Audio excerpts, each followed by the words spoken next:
Olá, pessoal. Esse é mais um Velocidade no JC. Eu sou o Adriano Garcia e estou aqui com vocês para repercutir o Grande Prêmio da Bélgica, o Grande Prêmio de Spa-Francorchamps de Fórmula 1. Grande Prêmio esse que tem, né, o contrato renovado por mais um ano com a categoria e foi realizado neste domingo, dia 28. É importante lembrar que a gente está gravando esse vídeo aqui logo após o término da prova, bem em seguida ao término da prova realizado nesse domingo 28, né? E Grande Prêmio esse que contou com uma vitória que demonstrou toda a dominância de Max Verstappen, né? Mostra que Max Verstappen só não será campeão se abandonar um monte de corrida, né? Porque agora o que ele precisa fazer é terminar as corridas. E a gente sabe que o Max Verstappen vem não só terminando as corridas, como dominando as corridas, tendo um desempenho fantástico. A galera fala muito dessa história de essa galera, esses pós-adolescentes que às vezes enchem um pouco a paciência, né? Eu sei que é meio contraditório eu falar isso num projeto que se chama Jovens Cronistas, mas tem que ser jovem ou ser idoso não é o problema. O problema é a falta de coerência da molecada, né? Ai, que tal piloto tem o melhor carro? Deve existir algum motivo para ele estar no melhor carro, né? Existe algum motivo para que o Hamilton tenha tido por muito tempo o melhor carro, o Michael Schumacher tenha tido o melhor tempo, o melhor carro, e agora o Max Verstappen tenha o melhor carro disparado. A Ferrari não consegue, né, lutar em igualdade de condições com a Red Bull na maioria dos momentos. Essa é a realidade. É o que a gente viu hoje, por exemplo, em relação ao Carlos Sainz. Se fosse o Leclerc, seria diferente? Pode até ser, mas em muitos momentos importantes, o Leclerc também acabou não conseguindo combater de igual para igual, principalmente o Max Verstappen, né? Porque são essa configuração de primeiro e segundo piloto, ela está muito clara dentro dessa Fórmula 1 2022, né? Existe uma diferença muito grande entre o Max Verstappen e o Sérgio Pérez, e existe uma diferença grande entre o Charles Leclerc e o Carlos Sainz. Isso fica muito claro, né? Então, nós tivemos essa vitória do Max Verstappen, uma vitória com uma dominância absurda, né? Ele saindo lá, trocou, né, a unidade de potência, o motor, né? Trocou o motor e veio lá de trás, mas tá com a mão na taça, mostrou toda a sua dominância. Logo no comecinho já foi galgando posições, passou como quis aí por pilotos importantes da história da Fórmula 1, como Sebastian Vettel, por exemplo, como o Fernando Alonso, passou de passagem, chegou, e foi questão de tempo para ele assumir a primeira posição e caminhar para a vitória. Tá com a mão na taça, só uma hecatombe, só que é uma coisa que a gente não torce para que aconteça, né? Só se ele tiver algum tipo de acidente muito grave e ficar de fora de várias corridas. Acho que mesmo com um ou dois abandonos, o Max Verstappen, o campeonato está nas mãos do Max Verstappen, o bicampeonato, e vai ser muito justo porque ele é, hoje, na atualidade, o melhor piloto e faz jus a ter o melhor carro. Né? O pessoal vai ficar sempre com essa história, essa garotada está sempre com isso. Tem melhor carro. Ele tem razão para ter o melhor carro. Ele é um piloto que fez jus hoje a estar no melhor carro, o carro da Red Bull. E vamos ver se na próxima temporada, né? Eu sei que está cedo ainda para falar de próxima temporada, mas vamos ver se na próxima temporada alguma outra equipe fará um carro em igualdade ou em superioridade de condições em relação à equipe Red Bull, e com isso aí talvez o Max Verstappen não esteja no melhor carro, e a gente vai ver um nível de disputa altíssimo, né? Um nível de disputa, um nível de competição pelo título do campeonato altíssimo. No início da temporada, a gente imaginou que a briga Ferrari e Red Bull, a briga Leclerc e Max Verstappen seria uma briga até o final, que seria uma grande briga, que nós teríamos uma das maiores disputas dos últimos anos. Infelizmente, para o cenário, né, mas felizmente pela competência do Max Verstappen, esse cenário que a gente apontava no início da temporada acabou não se configurando, e já algumas provas atrás a gente já vinha percebendo que no confronto direto, foi até título de vídeo nosso aqui, no confronto direto estava muito clara a superioridade da equipe Red Bull em relação à equipe Ferrari, e principalmente a superioridade do Max Verstappen em relação ao desempenho ferrarista, né? Esse é o tópico inicial aqui. Teve lá, logo na largada, né, uma confusão que gerou bandeira amarela, e o Hamilton recebeu uma provocação do Alonso, que até faz sentido.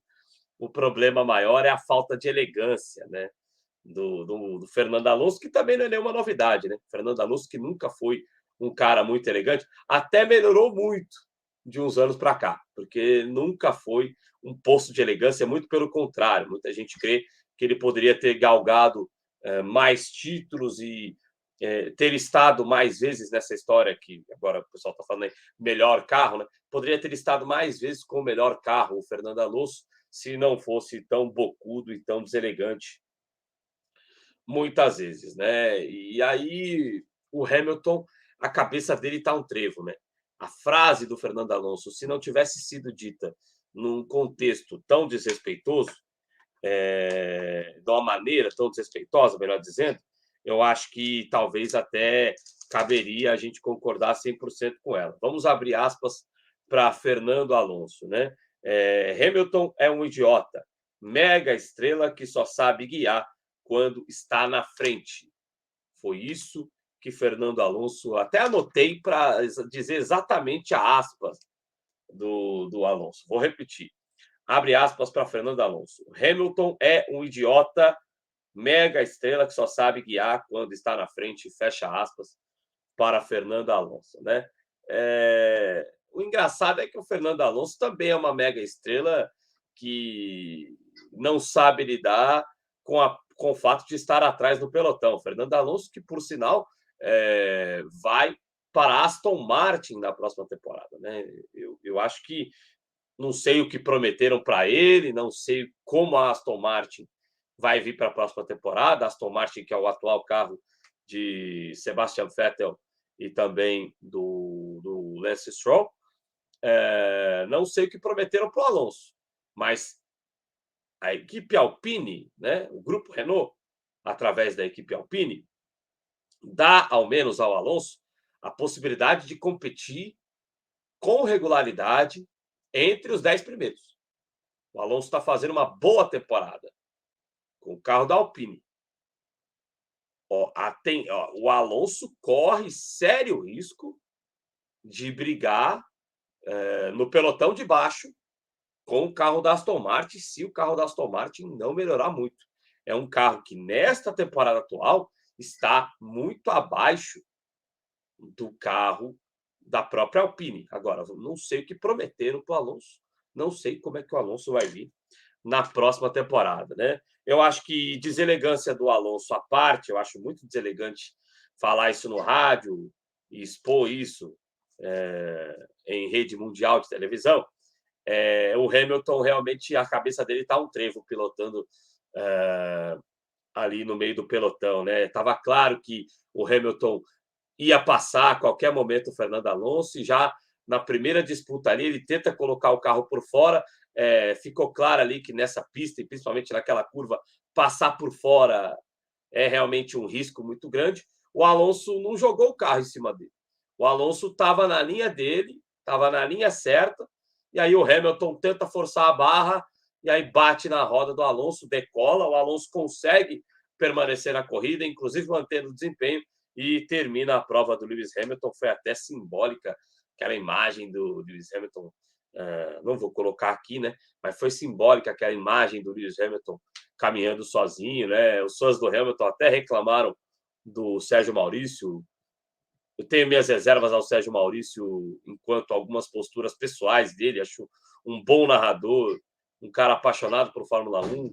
Não gosto de algumas expressões que ele usa e fora fora dele como narrador, acho algumas posições pessoais dele, não gosto de algumas posições pessoais dele, né?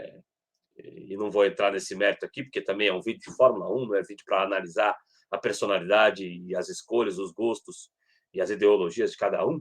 Agora, o Sérgio Maurício usou, né, falando ali que o Hamilton caminhava solitária ali, ele usou uma expressão, uma manchete, que é muito comum no jornalismo. Acho que também os fãs do Hamilton.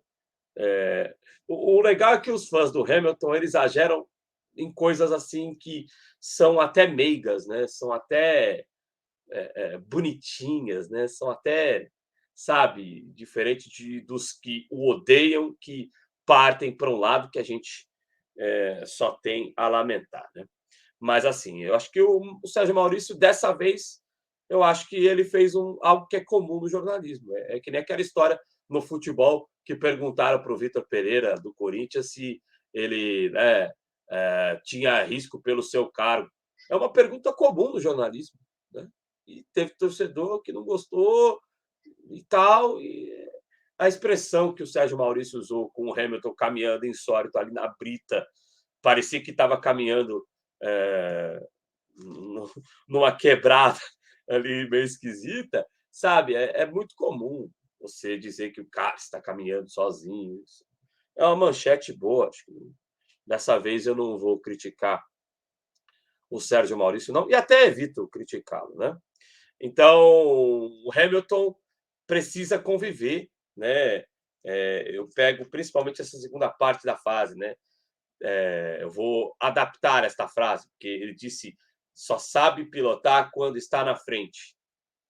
Eu adapto esta frase em relação ao Lewis Hamilton para que o Hamilton está com muitas dificuldades de se ver fora da luta por título, fora da luta por vitórias, fora da primeira posição. Eu acho que o Hamilton, se tivesse tido um pouquinho mais de paciência, poderia ter passado o Fernando Alonso, poderia ter passado o Sérgio Pérez e poderia, por que não, ter lutado com o Carlos Sainz, e a história da corrida poderia ser diferente, porque a gente não teria aquela bandeira amarela que claro que a prova estava no começo, estava todo mundo junto, mas ela juntou ainda mais, entre aspas, né?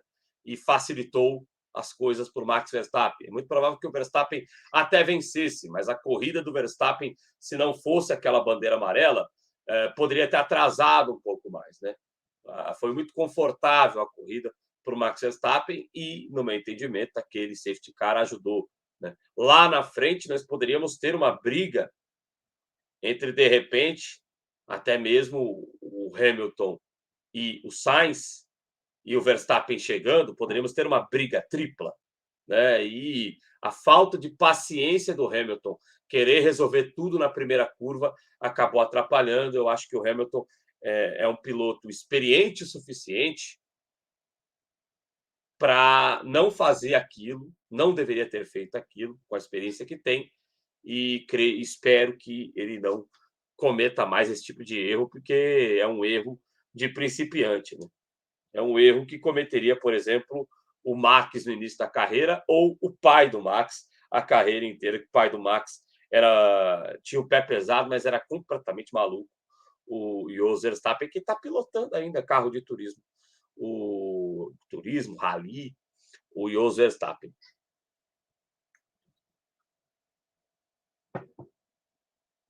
Bom, meus amigos, a Ferrari, mais uma vez, aprontando das suas, né? A Ferrari, o Carlos Sainz fez o que dava para fazer, não tinha desempenho para segurar, tinha desempenho para segurar Sérgio Pérez até, tanto é que segurou boa parte da corrida, mas não tinha nenhuma possibilidade de tentar brigar com o Max Verstappen, a diferença é muito grande, né?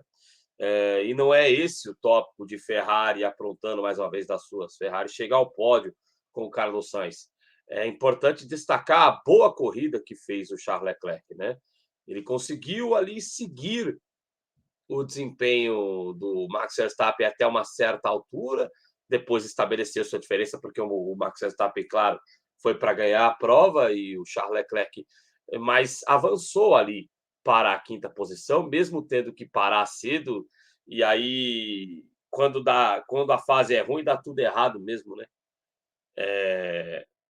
Um problema ali ocasionado, problema que atrasou o Charles Leclerc no começo da prova e fez com que o Charles Leclerc tivesse que parar. Uma viseira que pegou ali no freio, né?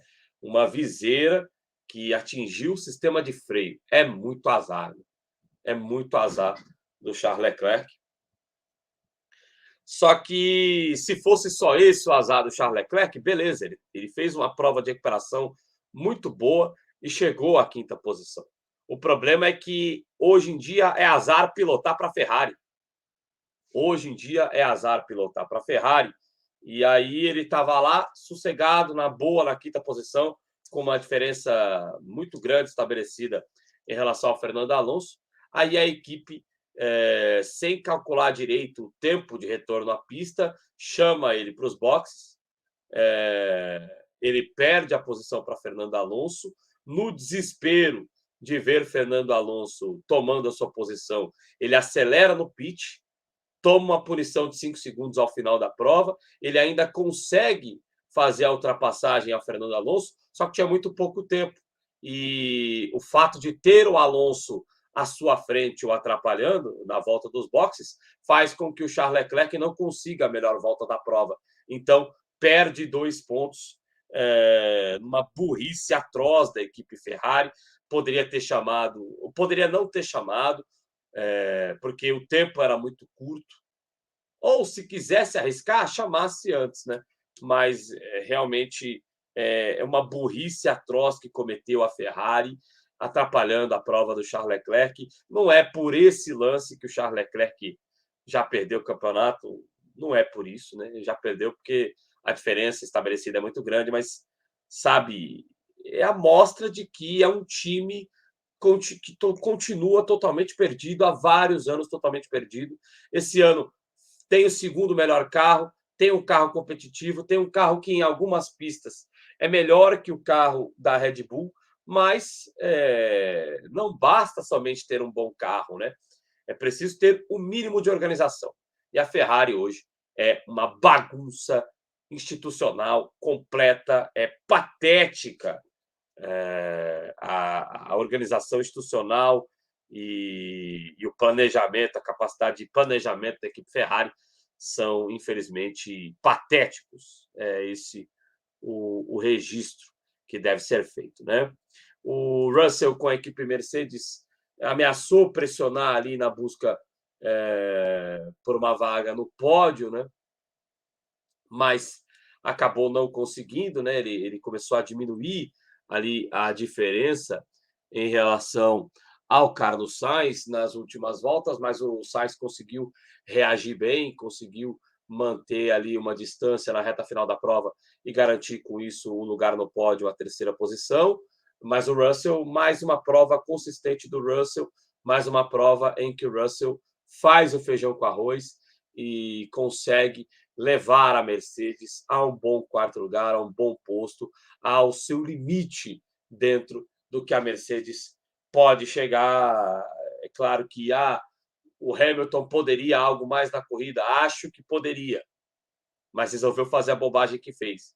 Então, o Russell, com o feijão com arroz dele, fez mais uma boa prova. Registre-se, é importante registrar. E nós tivemos também aqui pelotão intermediário da prova, boa atuação de Sebastian Vettel, né? Sebastian Vettel que anunciou a aposentadoria das pistas, já vinha meio que cumprindo tabela, né? E anuncia a aposentadoria. E é raro, tem sido raro a gente dizer que o Vettel fez uma boa prova, né? Porque ele vem realmente cumprindo tabela, mas acho que foi uma boa prova do Sebastian Vettel. Claro, tomou aquela ultrapassagem tripla ali em relação ao Ocon, isso ofuscou um pouco a sua prova, mas, fora isso, acho que fez uma boa prova o Sebastian Vettel, e destacar também no meio do pelotão, a capacidade de recuperação do Gasly e mais uma boa prova do Albon, uma grande temporada do Albon com o carro da Williams, é importante destacar-se isso também. Esses os destaques, né? Tem prova já na próxima semana. Na próxima semana nós já teremos o Grande Prêmio da Holanda de Fórmula 1. E aí nós estaremos, muito provavelmente, de volta aqui no JC Esportes com mais um Fórmula 1 no JC. Max Verstappen estabelecendo uma vantagem de 80. Não, não é isso não. Vamos lá, vamos arrumar aqui.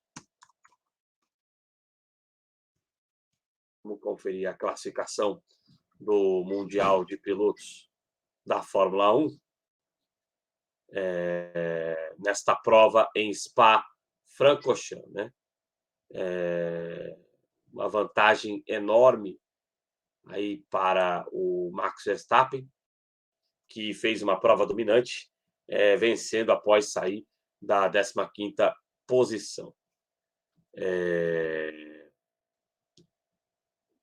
E aí tem uma declaração interessante aqui, já caminhar, que o Hamilton está frustrado com o W13 e não vai ter saudade do carro. Claro que o Hamilton não vai ter saudade do carro, só que isso volta na frase do Alonso e na frase que eu adaptei, né?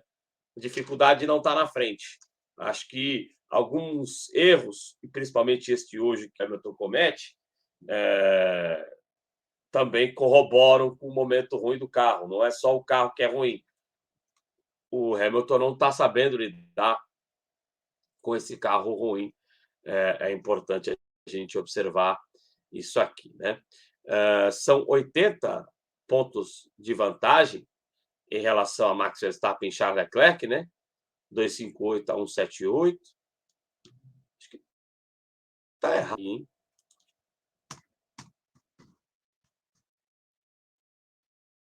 Deixa eu abrir mais uma fonte aqui. Pronto, claro que tá errado, né?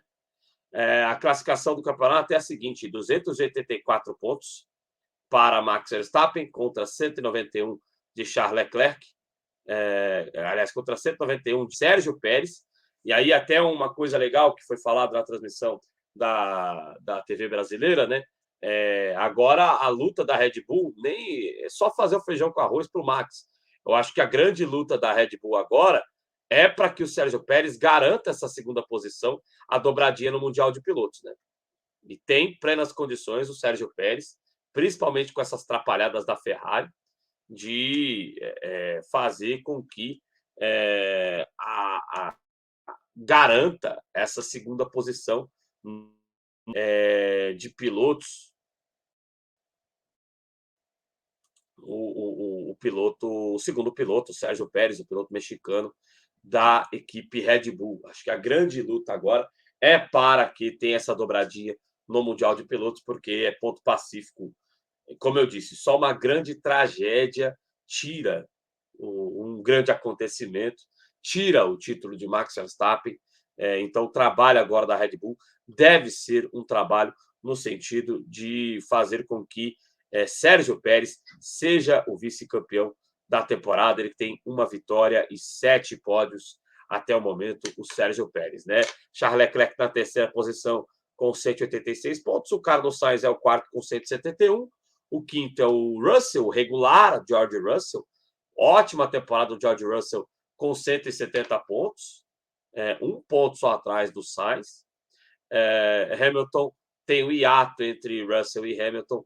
Hamilton tem 146 pontos, não pontua nessa prova, apesar de ser a primeira prova que o Hamilton não termina, tem um pódio a mais, inclusive, do que o George Russell.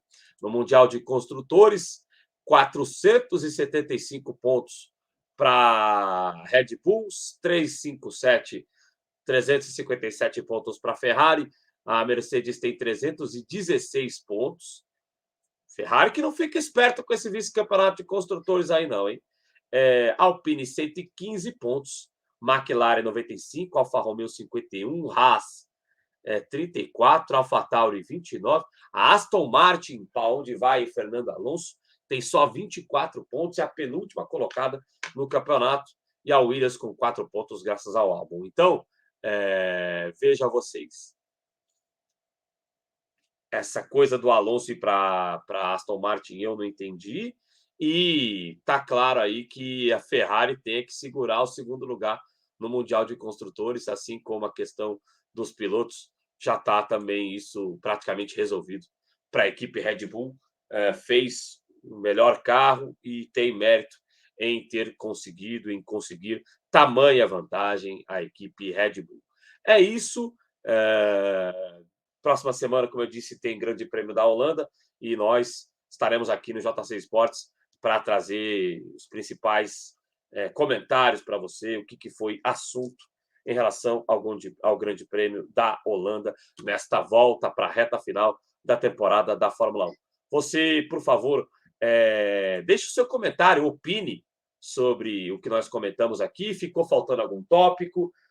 Dê a sua opinião sobre o nosso trabalho aqui no JC Esportes. Deixe o seu like, faça a sua inscrição aqui no nosso canal. O seu like também é muito importante para aumentar cada vez mais o alcance do nosso trabalho. E aí você deixou o seu like, você deixou o seu comentário, que é fundamental, você compartilha o conteúdo para os seus amigos, compartilhe nos grupos aí que você tem de automobilismo, compartilhe para as pessoas que você sabe que gostam de automobilismo e vamos juntos sempre aqui fazer uma grande discussão sobre a Fórmula 1, principalmente, e sobre automobilismo em geral. Tá certo? Muito obrigado aí pela sua audiência. Esse é o JC Esportes, a emoção que a TV não leva. Tamo junto.